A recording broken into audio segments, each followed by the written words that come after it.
মাথো কান্দিছে কন্দাৰ বাহিৰে এতিয়া যেন আৰু অইন বাট নাই বৰজনীয়ে কান্দিছে মাজুগৰাকীয়েও কান্দিছে দুই বায়েকলৈ চাই কণমানিজনীয়েও কান্দিছে সোণাপুৰত তিনি ভগ্নীয়ে কান্দিছে বিধাতাই যেন এপদ এপদকৈ সকলো কাঢ়িব ধৰিছে এই তিনি ভগ্নীৰ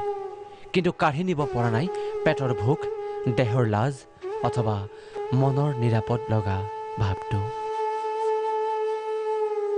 5 বছৰ পূৰ্বে পিতৃৰ মৃত্যু মাথো 2 মাহ পূৰ্বে মাতৃৰো মৃত্যু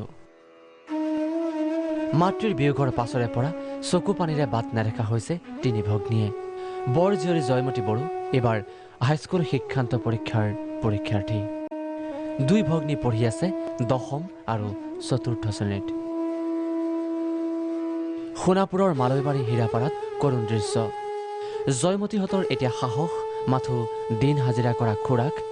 সামান্য আৰ বেৰ থকা ঘৰটো নতুবা 1000 টকাৰ চৰকাৰী সাহায্য ৰাখি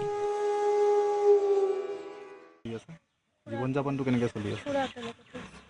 বহুত কষ্ট হৈ আছে চলিবলৈ তুমি কি কৰি আছা বৰ্তমান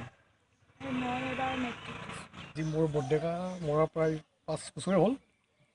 আৰু আমাৰ বৌ নৱধূকাও আজি 1.5 মাহ চলি আছে গতিকে বৰ দুখৰ বিষয় আমাৰ যিহেতু আৰু মানে 3জনী ছোৱালী ভতিজা মোৰ তেখেতসকলে এতিয়া বৰ্তমানতো আৰু মা দেউতা নাই আৰু ময়ে তেখেতসকলৰ মানে খুৰাক হওঁ প্ৰাগ নিউজৰ বাতৰিয়ে চুই গ'ল হৃদয়ৱানসকলৰ তিনি ভনীয়েকৰ সাময়িক অথবা পঢ়া নতুবা দীৰ্ঘকালীন সহায়ৰ বাবে ইচ্ছা প্ৰকাশ কৰিছে বহুজনে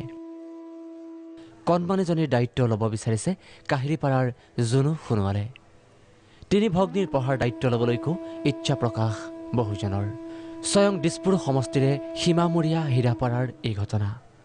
দিছপুৰ ইমানো ক'লা বা অন্ধ নহয় যে তিনি ভগ্নীৰ কান্দোন নুশুনিব নেদেখিব দিছপুৰ খুৰাও নহয় যে হীৰাপাৰালৈ আগুৱাই যাব নোৱাৰিব 9678820972 এই নম্বৰত যোগাযোগেৰে কৰিব পাৰে সহায় আপোনাৰ এধানি সহায়ে হয়তো চকুলোৰ ঢল কমাব পাৰে তিনি ভগ্নীৰ যোৰাবাটৰ পৰা আশিষ নাগ প্ৰাগ নিউজ